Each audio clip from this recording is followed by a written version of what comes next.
સુરત પાલિકાના જાહેર પરિવહન સેવા સમિતિના ચેરમેને સપાટો બોલાવ્યો।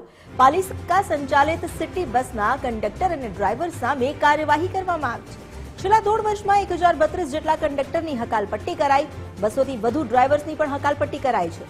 ટિકિટ કટકી કાંડથી લઈ મુસાફરો જોડે ગેરવર્તણૂકની જે ફરિયાદો આવી હતી તેને લઈને આ કાર્યવાહી કરવામાં આવી। હકાલપટ્ટી કરાયેલા તમામને બ્લેકલિસ્ટ કરી કાયમી સફાયો કરી દેવામાં આવ્યો।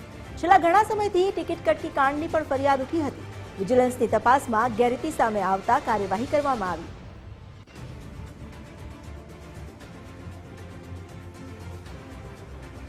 નગરપાલિકા સંચાલિત BRTS બસ હોય કે સિટી બસની અંદર ટિકિટ કટકી કાંડ છેલ્લા ઘણા સમયથી ચાલી આવ્યો છે અને આ સાથે જ જે બસમાં મુસાફરી કરતા પેસેન્જરો જોડે પણ અભદ્ર વર્તન છે તે કરવામાં આવતું હોય છે। ત્યારે કેટલાક કંડક્ટર અને બસના ડ્રાઈવરોને છે તે રિસ્ટ્રિકેટ કરવામાં આવ્યા છે। સુરત મહાનગરપાલિકાના જાહેર પરિવહન સમિતિના ચેરમેન સોમનાથ મરાઠે આપણી જોડે ઉપસ્થિત છે। સીધી વાત કરીશું તેમના જોડે। સોમનાથભાઈ, કઈ રીતની કાર્યવાહી કરવામાં આવી છે? BRTS બસ અને સિટી બસના જે કંડક્ટરો છે એની વ્યાખ્યા આખી જુદી જુદી છે। BRTSની અંદર એને કેશિયર તરીકે આપણે સ્થાનક પર એને બેસાડેલા હોય। BRTS બસની અંદર કોઈ કંડક્ટર હોતો નથી। અને જે સિટી બસ છે, સિટી બસની અંદર આપણે કંડક્ટર એની પાસે એક ડિવાઇસ આપેલું હોય છે। કંડક્ટરો કોઈ પણ પેસેન્જરને 500 મીટરના કે 600 મીટરના અંતરે અહીંયા બીજો સ્થાનક આવી જાય છે। કદાચ પિકઅપ અવર્સમાં જે ટિકિટ આપવામાં શરત ચૂક કરે છે અને પેસેન્જરોને અહીંયા જે રોકડા 10 રૂપિયા આપી ભાઈ પકડાય તો 10 રૂપિયા એને પકડાઈ દે છે। તો એવી રીતે જે કટકી મારતા હોય છે।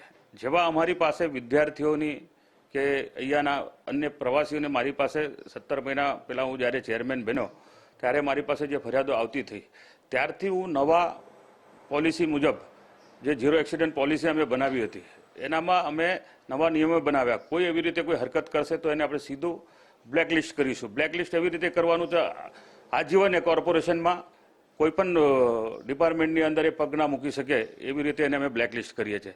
આજ દિન સુધી આપણે 1032 કંડક્ટરો આપણે બ્લેકલિસ્ટ કર્યા છે। એને સાથોસાથ ડ્રાઈવરો માટે પણ આપણે નવા નિયમ બનાવ્યા છે। બસની સ્પીડ માટેની વાત હોય, ઝેબ્રા ક્રોસિંગની વાત હોય કે પછી એમને એની કંપની દ્વારા આપવામાં આવેલ વર્દીની વાત હોય, મોબાઈલ પર વાત કરવાની વાત હોય કે સીટ બેલ્ટ ના લગાવવું, તો જે આવા જે પ્રકારો છે તો એની સામે પણ અમે 218 ડ્રાઈવરોને અમે બ્લેકલિસ્ટ કર્યા છે।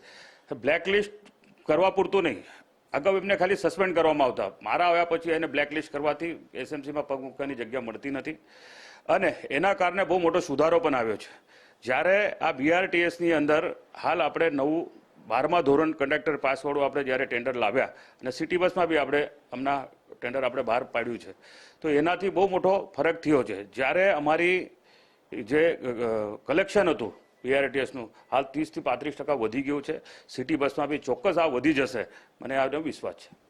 બિલકુલ જે પ્રમાણેની કાર્યવાહી કરવામાં આવી છે તે મુજબ હમણાં સુધી 1032 જેટલા કંડક્ટરો જ્યારે 200થી પણ વધુ ડ્રાઈવરોને છે તે બ્લેકલિસ્ટ કરી દેવામાં આવ્યા છે। એટલે જે પ્રમાણેની બસોની અંદર ચાલતી ટિકિટ કટકી કાંડનો જે મુદ્દો છે તે છેલ્લા ઘણા લાંબા સમયથી ઉદ્ભવી રહ્યો હતો અને તેને લઈને જે સમિતિમાં નવા ચેરમેન આવતાની સાથે જ આ બ્લેકલિસ્ટ કરી અને કડક કાર્યવાહી છે તે કરવામાં આવી છે। કેમેરામેન વિરલ વ્યાસ સાથે રાકેશ બ્રહ્મભટ્ટ, ગુજરાત ફર્સ્ટ, સુરત।